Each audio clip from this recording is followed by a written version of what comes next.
ಹೇಳ್ತಾರೆ ಬಾಗಿಸ್ಲೇಬೇಕು, ಬಾಗಿಸ್ತೀವಿ. ಆದರೆ ಇದು ಎತ್ತೀವಿ, ಅಲ್ಲಿಂದ ತೆಗೆದುಕೊಂಡು ಬರಲಿ ಎತ್ತೀವಿ ಸರ್.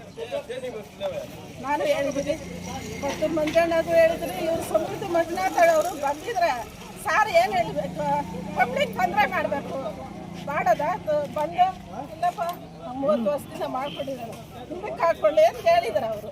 ಅದಿಲ್ಲ ಅಂತ ಹೇಳ್ಬಿಟ್ಟು ನೀವು ಎತ್ರಿ ಅಂತ ಏನು ಸಾರೆ ಮಾಡ್ತಾ ಇದ್ದೀವಿ ಅಲ್ಲ ಸರ್, ಸಾರೆ ಮಾಡ್ತಾ ಇಲ್ಲಲ್ಲ. ಲಂಚಗಳು ಲಕ್ಷ ತಗೊಂಡಿದ್ದೀರ ಸರ್ ಅವರು. ಏನಕ್ಕೆ ಸರ್ ಅಂತ ಅಕ್ಕರೆ ಚರಂಡಿಗಳು ನೋಡಿ, ಬಂದು ಸೊಳ್ಳೆಗಳು ನೋಡಿ, ಆಚೆ ಸ್ವಲ್ಪ ಒಂದು 5 ನಿಮಿಷ ಕುತ್ಕೊಳ್ಳೋಕ್ಕಾಗಲ್ಲ, ಹಂಗಿದೆ. ಊರಲ್ಲಿ ಲೈಟ್ಗಳೆಲ್ಲ ಹಾಕಿಲ್ಲ, ಏನಕ್ಕೆ ಅಂತ ಅಧಿಕಾರಿಗಳು ಏನು ತರಕಾರಿ ಮಾಡ್ಕೊಂಡ್ರೆ ಅದು ತಪ್ಪ ಅಲ್ಲ ಹೇಳಿ ಸರ್. ಅದು ತಪ್ಪ ಅಂದ್ರೆ ಹೇಳಿ, ಎತ್ಬಿಡ್ತೀವಿ. ನೀವು ಮಾತಾಡಿ ಸರ್, ಮಾತಾಡ್ಬಿಡ್ರೆ ಮಾತಾಡಿ, ತಪ್ಪ ಅಂದ್ರೆ ಹೇಳಿ.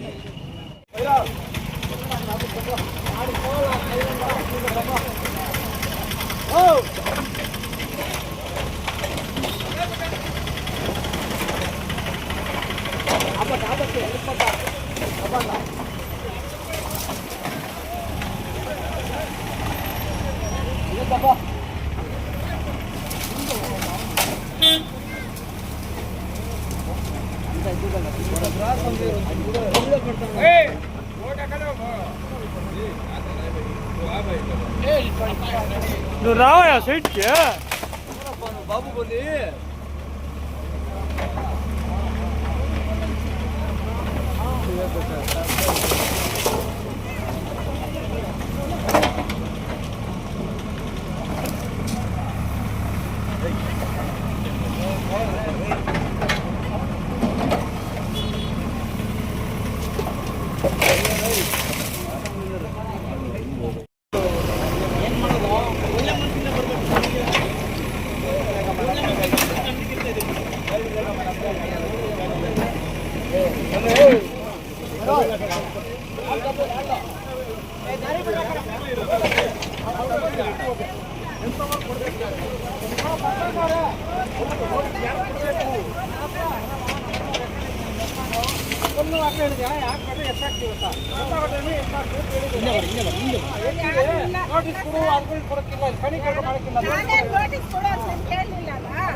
ಮಾಜಿ ಅಧ್ಯಕ್ಷ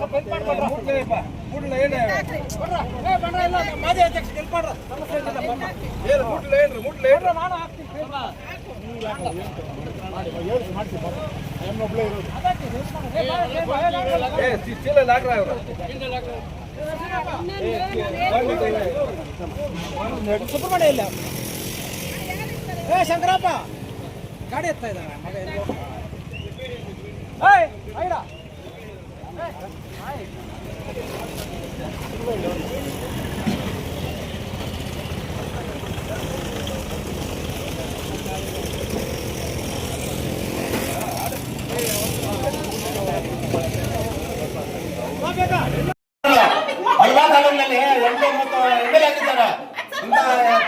ಪ್ರಾಬ್ಲಮ್ ಯಾರು ಮಾಡಿಲ್ಲ.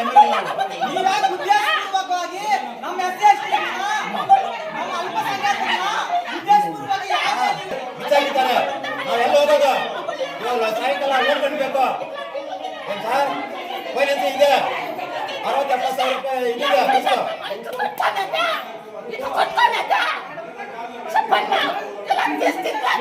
ಇಷ್ಟೆಲ್ಲ ಮಾತಾಡ್ತಿದ್ರು ನೋಡಿ. ಊಟ ಮಾಡ್ತಾರೆ ಅವ್ರ ನೋಡ್ಕೊತಾರೆ, ನಮ್ಮ ಯಾರು ನೋಡೋದು?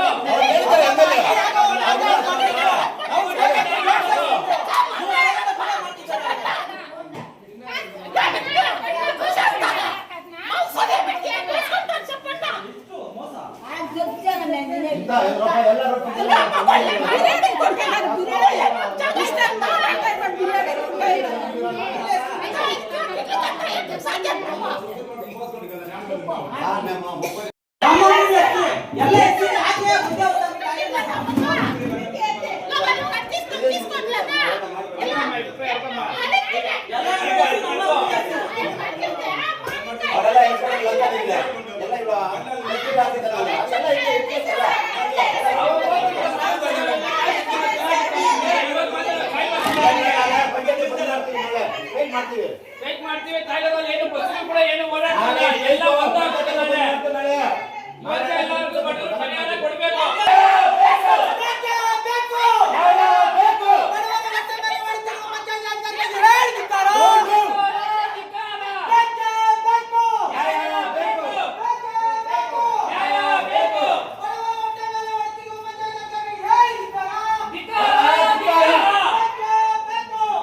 మాట్లాడుకుంటే ఏం అయ్యలేదు అంత అప్పులు చేసి అంగిట్లు వేసుకోండేది ఒకే కింద తప్పేస్తే ఏం అయ్యలేదు.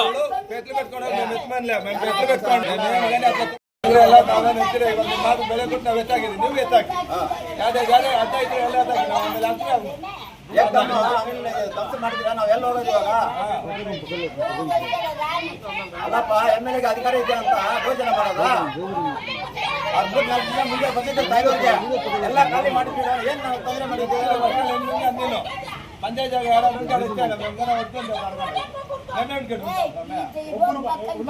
ಒಬ್ರು ಮಾತಾಡಿ ನಿಮ್ದು ಏನು ಡಿಮ್ಯಾಂಡ್ ಇದೆ ರೈಟಿಂಗ್ మాట్లాడు మామ నువ్వు మాట్లాడు మామ. ಎಲ್ಲ ಸರ್ ನಾನು ಹೇಳ್ತೀನಿ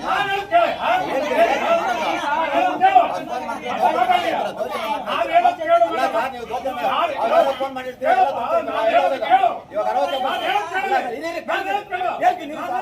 ನಾನು ಕಷ್ಟ ಕಾನೂನು ರೀತಿಯಲ್ಲಿ ಏನು ಮಾಡಬೇಕು ಅದನ್ನ ರೇಟಿಂಗ್ ಅಲ್ಲಿ ಕೊಡು, ಆಯ್ತು, ಕೊಡ್ತೀನಿ. ಸಂಬಂಧಪಟ್ಟ ಅಧಿಕಾರಿ ಕೊಡು. ಕೊಡ್ತೀನಿ. ಕೇಳಪ್ಪ, ಹೇಳಿ ಸರ್. ನಿಮ್ಗೆ ಏನ್ ನ್ಯಾಯ ಬೇಕೋ ಒದಗಿಸ್ತಾರೆ. ಇಲ್ಲ ಅಕಸ್ಮಾತ್ ಇವ್ರು ಮಾಡಿಲ್ಲ ಅಂದ್ರೆ ಇದು ಸಂಬಂಧಪಟ್ಟ ಮೇಲಾಧಿಕಾರಿ ಬೇರೆ ಇದ್ದಾರೆ, ಇಒ ಇದ್ದಾರೆ, ಅವ್ರು ಕೊಡಿ. ಹೌದು ಸರ್. ಆಯ್ತಾ? ಕರೆಕ್ಟ್. ಒಂದ್ ನಿಮಿಷ, ಹೇಳಿ ಸರ್. ಇಲ್ಲ ಅವರು ಮಾಡಿಲ್ಲ ಅಂದ್ರೆ ಅದು ಸಂಬಂಧಪಟ್ಟ ಮೇಲಾಧಿಕಾರಿ ಇದ್ದಾರೆ, ಅದು ಬಿಟ್ಟು ನ್ಯೂಸ್ ಹೌಸ್ ಮಾಡಕ್ ಬಂದ್ರೆ ಹೇಳಲೇ ಹೇಳಿ. ಹೇಳಿ. ರೈಟಿಂಗ್ ಅಲ್ಲಿ ಕೊಡಿ, ಸಂಬಂಧಪಟ್ಟ ಅಧಿಕಾರಿಗಳು ಕೊಡಿ, ನಿಮ್ಗೆ ನಿಜ ಡಿಮ್ಯಾಂಡ್ಸ್ ಅವರು ನಿರ್ವಹಿಸ್ತಾರೆ. ಅವ್ರು ಮಾಡಿಲ್ಲ ಅಂದ್ರೆ ಬೇರೆ ಸಂಬಂಧಪಟ್ಟ ಅಧಿಕಾರಿಗಳು ಇದ್ದಾರೆ. ಅದು ಬಿಟ್ಟು ನ್ಯೂಸ್ ಮಾಡೋದು ಬೇಡ. ಶಾಂತಿಯುತ ಮಾಡ್ತೀರಾ, ಹೋರಾಟ ಮಾಡಿ, ಪರ್ಮಿಷನ್ ತಗೊಳ್ಳಿ, ಮಾಡಿ. ನಾವು ಬೇಡ ಅಂತ ಹೇಳಿಲ್ಲ, ನ್ಯೂಸ್ ಮಾಡಿದ್ರೆ ಚೆನ್ನಾಗಿರೋದು. ಆಯ್ತು ಸರ್, ಇಲ್ಲಿ ಸರ್ ಇಲ್ಲಿ ಮಾತಾಡಿ ಇವಾಗ ಇವಾಗ ಆಯ್ತು ಸರ್, ನೀನು ಹೇಳ್ತೀಯ ನಮಗೆ ಅದಕ್ಕೆ ಹೇಳು, ನಂಗೆ ಹೇಳೋದಲ್ಲ. ಆಯ್ತು ಆಯ್ತು ಆಯ್ತು ಬಿಡಿ ಸರ್. ಸಂಬಂಧಪಟ್ಟ ಅಧಿಕಾರಿ ಕೊಡಬೇಕು, ಕಾನೂನು ರೀತಿಯಲ್ಲಿ ಕೊಡು. ಆಯ್ತು ಇವಾಗ ನಮ್ಗೆ ಲೆಟರ್ ಕೊಡ್ಬೇಕು 1 ವಾರ ಮುಂಚೆ ಅಂಗಡಿಗೆ. ಅದನ್ನ ಯಾರು ಕೊಟ್ಟಿಲ್ಲ ನಮ್ಗೆ ಲೆಟರ್. ಲೆಟರ್ ಯಾರು ಕೊಟ್ಟಿಲ್ಲ ನಮ್ಗೆ. ಇವಾಗ ಬೆಳಿಗ್ಗೆ 50,000 ರೂಪಾಯಿ ಬಂದಿದ್ದೀನಿ. ಮಾಡೈತೆ ಅಂಗಡಿನಲ್ಲಿ ಎಲ್ಲ ಧ್ವಂಸ ಮಾಡಿದ್ದಾರೆ. ಲೋನ್ ಕಟ್ಟಬೇಕು, ಸಂಘ ಕಟ್ಟಬೇಕು, ಡೈಲಿ ಫೈನಾನ್ಸ್ ಕಟ್ಟಬೇಕು. ನೋಟಿಸ್ ಕೊಡಬೇಕು ಅಂತ ಹೇಳಿದ್ರೆ ಹೌದು, ಯಾರು ಕೊಡಬೇಕು ನೋಟಿಸ್? ನಿಮಗೆ ವಿಡಿಯೋ ಕೊಡ್ಬೇಕು. ಅವ್ರಿಗೆ ಅಲ್ಲೇ ಕರ್ಸ್ತೀವಿ, ಪಂಚಾಯತ್ ಅದೇ ಸರ್ ಬಂದ್ರೆ ಹೇಳಿ ಸರ್. ಅವ್ರಿಗೆ ಕರ್ಸ್ತೀವಿ. ಯಾಕೆ ಕೊಟ್ಟಿಲ್ಲ ಅಂತ ಕೇಳೋಣ ಇರು. ಅದ ಇಲ್ಲೇ ಇದೆ ನೋಡಿ, ಇಲ್ಲೇ ಇದೆ ನೋಡಿ. ಇಡಿ ಬರೀ ಸಾಹೇಬ್ರೆ, ಈಗ ನೋಟಿಸ್ ಕೊಟ್ಟಿಲ್ಲ ಅಂದ್ರೆ ಅವ್ರಿಗೆ ಯಾಕೆ ಕೊಟ್ಟಿಲ್ಲ ಅಂತ ಹೇಳ್ಬಿಟ್ಟು ಅದನ್ನ ಕ್ಲಾರಿಫಿಕೇಶನ್ ಮಾಡಿ. ನಿಮ್ಮ ಕಾನೂನು ಅಲ್ಲ, ಖಾಲಿ ಮಾಡಿ. ಯಾರು ಹೇಳಿದ್ರು? ಒಂದೇ ಜನ ಧ್ವಂಸ ಮಾಡಿದ್ದು ಯಾರು?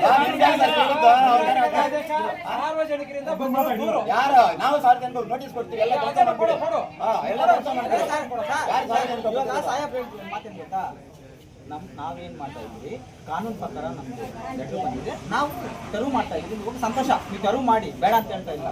ನೀವು ನಿಮಗೆ ಏನಾದರೂ ಹೆಚ್ಚು ಕಡಿಮೆ ಆದಾಗ ನೀವೊಂದು ಕಂಪ್ಲೇಂಟ್ ಮಾಡಿ, ಇಲ್ಲ ಒಂದು ಮನವಿ ಕೊಡಿ ಅಂತ ಹೇಳ್ತಿದ್ದಾರೆ. ನಾವು ಕೊಡ್ತೀವಿ ಮನವಿ. ಏನಂತ, ನಮ್ಮ ಅಂಗಡಿ ಎಷ್ಟು ಬಾರ್ ತೆರವು ಮಾಡಬಾರ್ದು, ನಾವು ಮನವಿ ಕೊಡ್ತೀವಿ.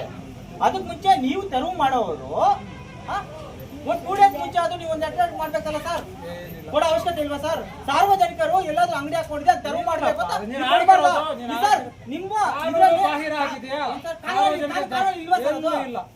ಎಲ್ಲೂ ಇಲ್ಲ, ಕಾನೂನು ಬಾಹಿರ ಹಾಕಿದ್ದಾರೆ, ಕೊಟ್ಟಿದ್ದಾರೆ ನಿಮ್ಮ ಮೇಲೆ ದೂರ ಅಂತ. ಇಲ್ಲ. ಅಲ್ಲ ಮನೆಗೆ 3-4 ಜನ ಸರ್ ಇದು ಕೊಟ್ಟಿದ್ದಾರೆ, ಇದು ಡಿಂಗ್ಸು ಮಾಡ್ತಾ ಇದ್ದಾರೆ. ಅದ್ಯಾರು ಕೇಳ್ತಾ ಇಲ್ಲ, ಊರಿನಲ್ಲಿ ಎಲ್ಲ ಸಾಯ್ತಾ ಇದ್ದಾರೆ ವಯಸ್ಸು ಹುಡುಗರೆಲ್ಲ. ಒಂದು ಮನೆಗೆ 4 ಕೇಸ್ 3 ಕೇಸ್ ಮಾಡ್ತಾ ಇದ್ದಾರೆ, ಅದ್ಯಾರು ಕೇಳ್ತಾ ಇಲ್ಲ, ಯಾರು ನೋಡ್ತಾ ಇಲ್ಲ. ಏನು ಹೌದು, ಅದೆಲ್ಲ ಕೇಳ್ತಾ ಇಲ್ಲ. ಇದು ತರಕಾರಿ ಅಲ್ಲಪ್ಪ, ತರಕಾರಿ ಪೂರ ಸೊಪ್ಪು ಮಾಡ್ತಾ ನೀನೇ ಇದ್ದಾರೆ. ಕೇಳು ಮರ, ನೀನೇ ಕೇಳು, ನಿನಗೆ ಅಧಿಕಾರ ಇದೆ, ಕೇಳು. ಹೌದು ಹೌದು ಸರ್, ಕೊಡು, ಯಾರೋ ಕೊಡು. ಯಾಕೆ ಬಚ್ಚಲ್ ಬಂತೀರ ನೀವು?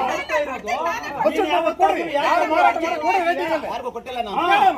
ಇವಾಗ ಹೇಳ್ತಾ ಇದ್ದೀರಾ, ಕೊಡೋದಾಗ್ಲಿ, ಅವರಾಗ್ಲಿ, ಯಾರು ಮಾರಾಟ ಮಾಡ್ತಾರೆ ಅದೇನ್ ಸರ್ ಅರ್ಜಿ ನಾವು ಬೇಕಂತ ಕೊಟ್ಟ ದಯವಿಟ್ಟು ಇವಾಗ ಅಂಗಡಿಗಳು ಎತ್ತು ಅಂತ ಹೇಳಿ ಮತ್ತೆ ಹೇಳ್ಬೇಕಾಗಿತ್ತು. ಒಂದು ವಾರ ಮುಂಚೆನೆ ಎತ್ತಿ ಆ ಕಡೆ ಹಾಕೊಳ್ಳಿ ಅಂತ ಹೇಳ್ಬೇಕಾಗಿತ್ತು. ಇವಾಗ ಅದ್ರಲ್ಲಿ 1 ಲಕ್ಷ ಸರಕಿದೆ, ಅದನ್ನೆಲ್ಲ ಬಿಸಾಕಿದ್ದಾರೆ. ಪರಿಹಾರ ಏನು?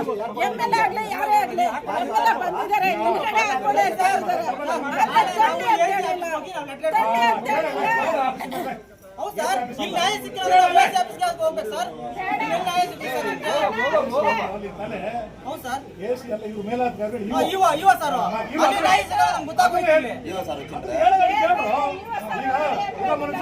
ಈಗ ನೀವು PDO ಸಾಹೇಬರು ನಮ್ಮ ಗಮನಕ್ಕೆ ಇಲ್ದಿರ ಇರೋ ಮನುಷ್ಯ ನಮ್ಮ ಗಮನಕ್ಕೆ ಇಲ್ದಿರನ್ನ ತೆಗಿಸಿದ್ದಾರೆ ಅಂತ ಹೇಳ್ತಾ ಇದ್ದಾರೆ. ಅದಕ್ಕೆ ನೀವು ಬಂದು ಇಲ್ಲಿ ನಾವು ಹೋರಾಟ ಮಾಡ್ತಾ ಇದ್ದೀವಿ. ಈಗ ಅವ್ರನ್ನ ಕರೆಸಿ ಕೇಳಿದಿದೆ, ನಮಗೆ ಮೇಲಾಧಿಕಾರಿ ಆದೇಶ ಮೇರೆಗೆ ನಾವು ತೆರವುಗೊಳಿಸ್ತಾ ಇದ್ದೀವಿ. ಇರಮ್ಮ ನೀವು ತೋರಿಸ ಅವಶ್ಯಕತೆ ಇಲ್ಲ. ಇರಮ್ಮ ನೀವು ಯಾಕಮ್ಮ ತೋರಿಸ್ಬೇಕು ಹೇಳು. ಇರಮ್ಮ ನಿಮಿಷ ಆಗಲ್ಲ ಕಂದಾಯ ಕಟ್ತಾ ಇದೀಯಮ್ಮ ನೀನು? ಕಂದಾಯ ಕಟ್ತಾ ಇದೀಯಾ? ಇಲ್ಲ ಸರ್. ಅದಕ್ಕೆ ಇರಮ್ಮ ನಿನ್ನ ವ್ಯಾಪ್ತಿಗೆ ನೀನು ಮಾತಾಡಬಾರ್ದು. ನಿನ್ನ ವ್ಯಾಪ್ತಿ ಎಷ್ಟು? ನೀನೊಬ್ಬ ಗ್ರಾಮ ಪಂಚಾಯತಿ ಅಧ್ಯಕ್ಷರು ಅಂತ ಹೇಳಿದ್ಯಾ, ನಿನಗೆಲ್ಲ ಗೊತ್ತಿದೆ, ಅರ್ಥ ಆಯ್ತಾ? ನಿನ್ನ ವ್ಯಾಪ್ತಿ ಮೀರಿ ಮಾತಾಡಬಾರ್ದು. ನಾನು ಯಾರಿಗೂ ತೊಂದರೆ ಕೇಳ್ಬೇಕು ಅದನ್ನ.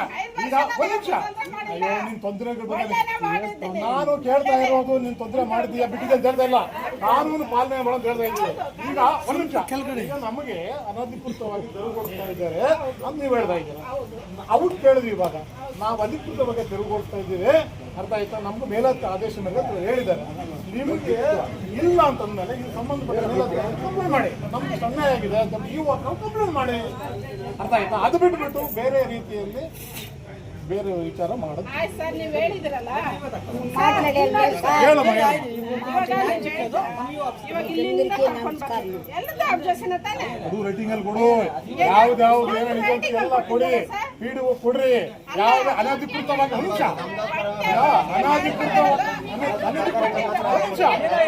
ಯಾವ ಅನಧಿಕೃತವಾಗಿ ಯಾವ ರೀತಿಯೋ ಎಲ್ಲ ಲಿಸ್ಟ್ ಮಾಡಿ ಕೊಡ್ರಿ.